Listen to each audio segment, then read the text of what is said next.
What's going on, guys? JSGC here, and we are here for another Manchester City transfer update. Before I do crack on with today's update, make sure, like always, if you are enjoying the content, then do subscribe. I'm going to be doing daily Manchester City transfer updates throughout the January winter transfer window for you guys to look forward to. So if you do want to stay up to date, first and fast with all the latest Manchester City transfer news on YouTube in the build-up to that over the coming, 2 or 3 months or so, then make sure you have subscribed. Also, don't forget as well, social media links, they're in the description below and sliding across at the bottom of the screen if you want to go and follow me on my Twitter and Instagram. My email also in the description below too if you want to hit me up for any sponsorships for any videos or any general business inquiries. Do leave a thumbs up as well if you do enjoy this video. 300 likes once more is the aim, and also don't forget as well, most importantly, do let me know your thoughts in the comments below, as I'm always interested in what you do have to say with regards to these transfers. So without further ado, let's crack on with this video. We're going to start off with the outs,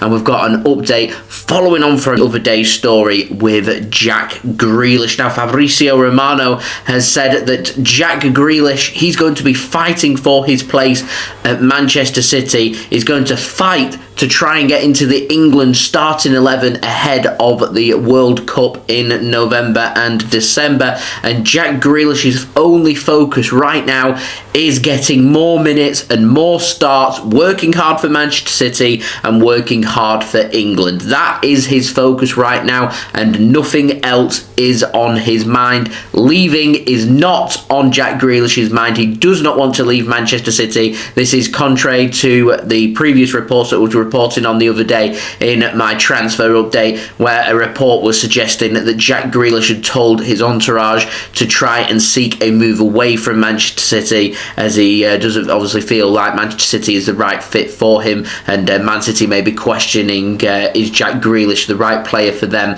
as well, and anticipating what may well come. Jack Grealish apparently had notified his agent to try and sanction a move elsewhere. In response to that, I have heard Newcastle and Arsenal, just a couple of clubs that potentially could be interested in signing Jack Grealish. And if he was to be sold by Manchester City, you would imagine it would come not only next summer, but City also be asking for a very large fee. Of course, we signed him last summer for £100 million, and if City were to sell him, I imagine City will be looking for a number that is as close to that as possible that they could get to try and recoup as much of that money back if they were to sell, which big long season to come. And if Grealish is going to work hard and continue to fight for his place and show that fighting spirit, which is the greater attitude to have, then we may not be speaking about this for too much longer, particularly if he can get into the Manchester City starting 11 and he can be starting for England, can show his quality, then of course all will be well, and Man City will look to pursue to try and potentially even get him onto a new contract if he does impress over this next season. And this is the make or break season for Jack Grealish, and I am getting that feeling, so we'll see what happens with regards to that. So moving on to the ins, and we've got an update on Jude Bellingham. So the Athletic are reporting that both Liverpool and Manchester City, they are maintaining their interest in Jude Bellingham ahead of a potential move to be made next summer. Now, Borussia Dortmund, who he plays for, they are continuing with their value. Their value is around 150 million euros, which is a massive amount of money for the young English midfielder. He's a high quality player. You've got to ask yourself, though, is he worth 150 million euros? Do I think Man City or Liverpool are going to pay that price? Absolutely not. Not going to happen. However, if Dortmund are willing to negotiate and bring that down, and Jude Bellingham was to ask for a potential move away from Borussia Dortmund, then a transfer could be done next summer. And you do get the feeling that if Jude Bellingham does make it into the England squad in the World Cup and he does go and impress out there in Qatar, you feel like his value is going to be very high, so his stock value would be very high for Dortmund. It'd be a good time for them to sell either this winter or next summer. I wouldn't even rule rule out a pre-agreement in place in the winter for him to make his move next summer, and they'll want a lot of money for him. So will that be Liverpool? Will it be Manchester City? Will it be someone else? That is the big question. What I do find interesting, though, about this link is it's once more maintaining Man City are interested in a central midfielder, and I've got a feeling in the next 12 months Man City are going to be spending pretty big when it comes to a central midfielder, because central midfield,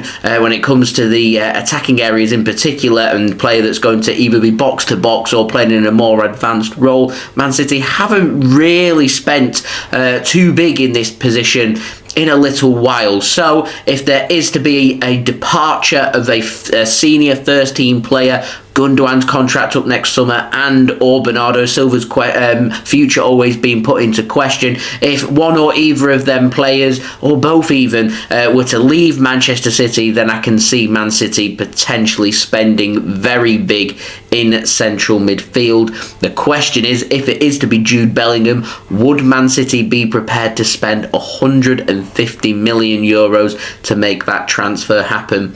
They might.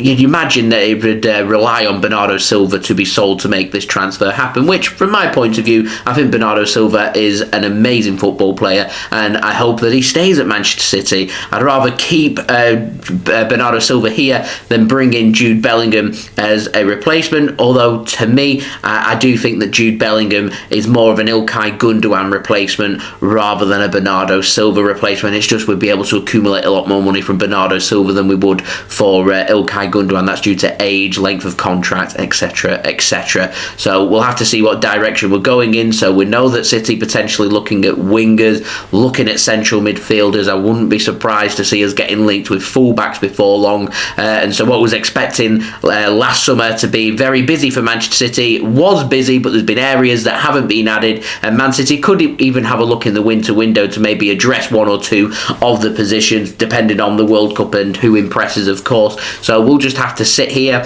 and wait and see. I love the rumour mill. I love all these things coming in. I love being able to sit down and talk about these and whether I think it could happen or not, and the optimism and the build-up. To me, the best part of transfers are the build-up, and if Jude Bellingham in 12 months' time becomes a Manchester City player, then the build-up starts right now, and that, in my opinion, is very exciting. So if you want to stay up to date with all the latest on Jude Bellingham and other potential signings for Manchester City, then do make sure you have subscribed to my YouTube channel, as I will keep you up to date with all the latest Manchester City transfer news every single step of the way. So make sure you have subscribed if you haven't already, on that push towards 28,000 subscribers, less than 700 subs away. So any help towards that will be much appreciated. Also, don't forget as well to leave your thoughts in the comments below of what you make of these transfers. Leave a thumbs up if you do enjoy this video. 300 likes is the aim, so any help towards that would be great. Social media links in the description below and sliding across at the bottom of the screen if you want to go and follow me on my Twitter and Instagram. My email also in the description below too,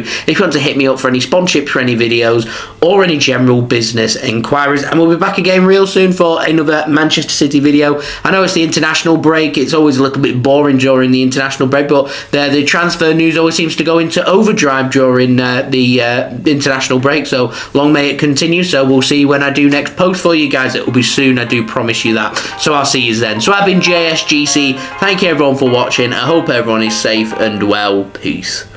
Ciao for now.